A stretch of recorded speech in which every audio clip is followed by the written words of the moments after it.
All right, we got ourselves a new dev blog in from Darktide, and with it, it gives us a whole breakdown of how crafting is going to come to the game, the big Armory changes that are coming, as well as Melk's Requisitorium. All those things are going to drastically change the way that Darktide is played.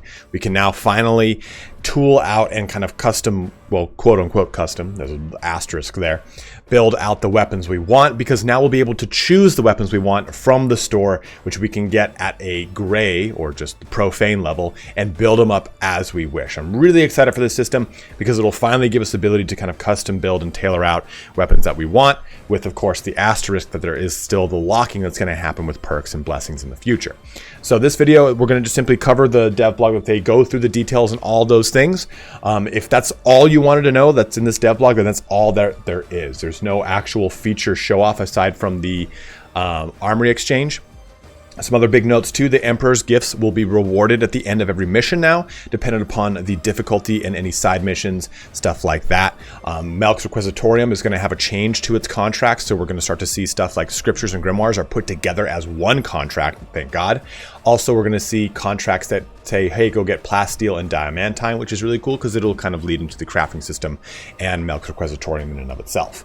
So a lot of amazing changes coming. Whenever this patch does land, it does seem like it's landing maybe in 2 weeks, because they said that they'll be going through the entirety of the patch, it seems, in the next comm link, which sounds like it would be next week, followed by a patch that week, if not the week after. So hopefully then that the age-old next week is coming here for Darktide, but hopefully we'll be seeing that by at least middle of February to have some fun with the crafting. But if that's all you wanted to know, then you are free to head out. But before you do, please don't forget to like, comment, and or subscribe. All those things do help out any content creator you watch. And we're currently actually actively streaming while I record this video. So please do head on over to my Twitch, twitch.tv/ItalianSpartacus, to watch me stream Darktide every Tuesday, Thursday, and Saturday. But for those that want to stick around and get into the deep dive here into the shrine, let's have fun with the new crafting system coming to Warhammer 40k Darktide. So here is our dev blog, and with it, we just kind of get a lot of the same stuff that we've heard so far. But I will say, just to open up this portion of the video, this whole dev blog is really awesome, and it really excites me for a lot of the things coming to the game. I think it's all the things that we really wanted and need in the game right now.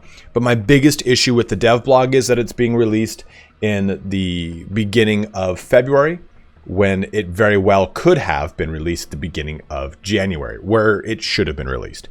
And I know a lot of people are going to say, like, hey, well, man, don't be so negative, you know, think things on the positive. Like, hey, I am being positive. I'm just saying that, like, I can't let that little portion off the hook, because when you read through this blog with me, you're going to see that so much of it says, hey, over the winter break or over December, by January, basically, they knew that there was a problem and they weren't going to be able to get this out. And I think that this blog should have been the first thing that went out, ahead of even the Vox transmission that went out the 6th of January. That's the only real thing I want to say, is that it needed to come out way sooner so that we all could have known something cool was coming, and then we could have gotten excited about it. Because this makes it sound like that they're laying this out before us as a gift, when it's like, no, I wanted this from the start. So let's get into this, because it is ball-splittingly awesome. So this led us to identify key issues. That's what they were running into, are issues that they saw with the completion of the crafting system. The functionality of these crafting features was completed in December, and internally we began playtesting how they function, felt, and fit within the game. This led us to identify key issues with our features surrounding blessings: earn blessing, fuse combined blessing, and rebless. We are not happy with the releasing these features to our players with their current implementation. We're going to explain further why we arrived at this decision. So basically, it's them saying, like, you know, the current iteration of what they had intended isn't good, or it was not what they wanted. Which is funny, because when you read through what it is, it doesn't feel like it's that different than what you would think would be the intention behind the titles of each one of these crafting things. So we identified that these issues from item acquisition, and that's kind of what caused the crafting issues, the item acquisition bloat.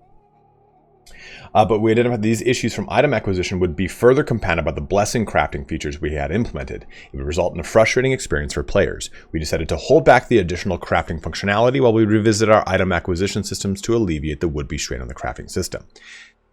And I guess, like, the current item acquisition system, I don't think of it as like as an unending tide of items, you know, like it is not a dark tide of items. It is a wait every hour for an item you want. And the new system they're adding in, it feels like, yeah, I can just go ass crazy with my items now, and I can go through the crafting system. So I feel like it's kind of a weird like in between in this sentence, and I don't know what they're saying. I don't know if they're saying that the new system would have created issues with the implemented crafting, or if the old acquisition system would cause issues with the new crafting. So it's kind of a funky spot. But they kind of talk about Vermintide to Darktide as far as why not just porting the crafting systems over, but there are some similarities between the two games with the modification options, yet Darktide will carve its own path when it comes to crafting. Instead, it is centered around modifying weapons rather than weapon creation, and we will have a heavier focus on acquiring exciting items of different potential through many sources in the game. And one thing I've really kind of at least gotten the sense of by going through a lot of this is that there's a lot of stuff coming to blessings and or the crafting or something of the sort, because it seems like they're trying to kind of quote unquote future-proof something. And I'll talk about that in a sec. But so equipment in Darktide. We want each weapon and curio players find in Darktide to have a distinctive difference of potential within. The foundation we set with modifiers, perks, and blessings changes how each weapon can potentially perform. The combination of these offers an exciting array of variety, and we want players to continue acquiring many variations in pursuit of interesting build diversity. So then the first portion of this is how the Armoury Exchange works. And with the new patch coming, patch number 4, we will release a new feature to the Armoury Exchange where players can acquire any weapon type by its mark that has been unlocked by achieving the minimum level required. This will be made available in the next patch in Darktide. So, non-catalog weapon requisitions. Acquire a specific weapon mark of your choosing. The weapon will come with randomized values and may vary in quality. So I think that the store is staying as it is, but we're also getting this. So you get randomly generated items on the store that it can be gray, green, blue, maybe even purple. Like I'm hoping that they eventually add in purple. But now we can just straight up non-catalog weapon requisitions, right? Because it's not in the catalog that he's offering us. We're requisitioning one of them. So I wonder if it's going to be something like that where, hey, you can build one from scratch, or you can kind of roll the dice with ones we've given you and go from there. Like maybe you don't want to deal with the crafting system and you just want to see what's there, and here it is. So I think that this is being added in addition to the existing Armoury Exchange. It's not necessarily clear. So this portion over here, acquiring weapons through this new acquisition system in the Armory will give players a common profane rarity weapon of a varying item rating according to the character's current level. It is worth noting that the profane weapons in Darktide have the most potential of becoming powerful weapons in combination with their base modifiers and via upgrades through crafting. So, a very nice change to item acquisition that I'm very excited for. And furthermore, there's a different change to item acquisition in the Emperor's Gifts. So Emperor's Gifts now will be delivered at the end of every mission, no longer based off of some sort of weird timeline or whatever kind of weird existential things existed. So in addition, the Emperor's Gift will be influenced by several factors: the difficulty of the chosen mission and the conditions and side missions completed. Both factors will improve the chances of receiving an item with higher potential, which I very much do enjoy. And again, it's just going to be delivered to you at the end of every single mission, so you at least have a steady flow of items coming in now. Sire Melk will also get a change here, mainly towards his contracts. The reward ingots too, increasing the reward ingots players will receive for completing tasks, is going to be a nice change here. And the collection of grimoires and scriptures will be collapsed into a single contract for completing these collectible side missions. We will also add a couple of new contracts for collecting both plasteel and diamantine. I do really like this one since it's already a team-wide thing, and it's going to feed into the new crafting system. I do love this very much. Importantly, and in addition to these changes to the contracts offered, we will be improving the quality of the weapons offered by the daily catalog and through the mystery acquisitions. So nice to see that those will get a quality bump as well. And like I said, I hope for improving the quality of weapons offered by the daily catalog. I hope that that is just something of the sort of, hey, we're going to make it so the base modifier roll on anything coming out of Melk is 360 or 370. And that way, you're at least getting a very good weapon. Like, how many times have you checked Sire Melk and he's got badass blessings on him, or maybe good perks, but it's got like 10% damage because the overall modifiers like 310 or 290 or some crap like that. It's like, I'm not going to spend my weekly currency on that. No, sir. Unlocking crafting here. So shortly after the winter break, we reevaluated the direction. That's why I put that in red. We already talked about it already. But this sets us up to ensure that changes we made now in the short term would set us on the best possible path to and synergize with future features and content. A significant part of this work was confirming the direction for weapon blessings and where they will fit in the future. While we are excited about the direction we chose to take these blessings, we will save the discussion for another time. So like I said, I feel like everything in this whole crafting rework is future-proofing something coming that we have no idea what it is or if it's cool or not. But I feel like them taking a look at the system went, ah, man, but this is really going to rough up patch number 15 or patch number 8 or patch 10 when we talk about adding this feature into it. Yeah, you're right. Let's work on it now. Let's rip the bandage off now. So, I just kind of, I wonder what that means. I think somewhere in this paragraph is the real truth of what happened with the crafting system. And it's kind of like mired in a bunch of cryptic wording. So I don't know. So the first major change from the previous crafting implementation we discussed is that we will not be implementing the fuse and combine blessing functionality. Instead, earning a blessing will permanently unlock the ability to re-bless with that blessing at any time. We made this decision as it complements where we will take blessings in the future, and it greatly alleviates the number of items that one would need to acquire, not only the ability to re-bless, but also what you can re-bless with. So I don't know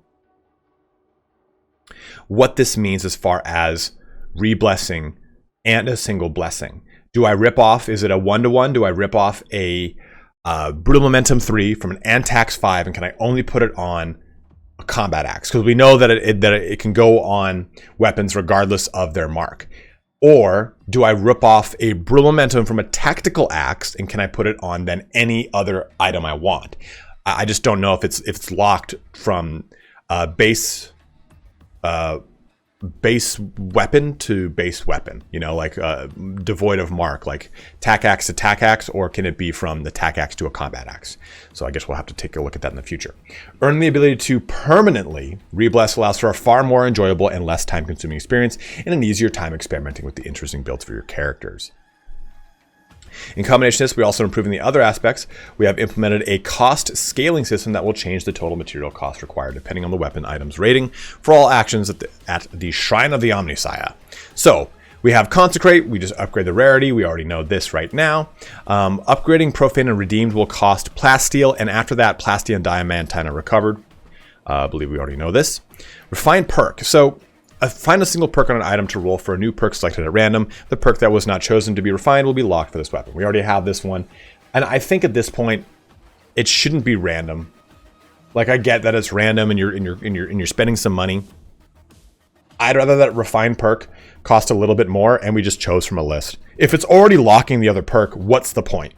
I'm just going to re-roll it anyway until I get to the free point, because at that point I'm already pot committed. I've locked the other perk. I'm just going to sink the amount of plasteel that I need to make it work for me. And it's such a small amount of plasteel that it's not a plasteel dump.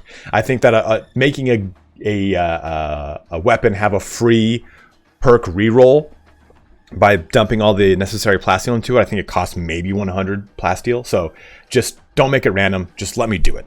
If you're going to keep the locking system in, cool with that, fine. Let me just choose the perk. Because, we'll talk about this in Rebless, I'm already going to choose the blessing I want with the lock in place. So earn blessing. Surrender the entire weapon to Hadron, thereby losing it in the process. Players then can select a blessing to earn the right to permanently re-bless other weapons with the earned blessing. Blessings are shared across different weapon marks of the same weapon type. So I think that it's not really laid out, right? Not as a full explainer of saying, for example, this. I think that it says other weapons with the earned blessing. I think that this tells me I can rip it off of a tactical axe and then put it onto the same shared across different weapon marks of the same weapon type. So I think that I can rip it off of a tack axe and put it onto a combat axe. I'm not sure.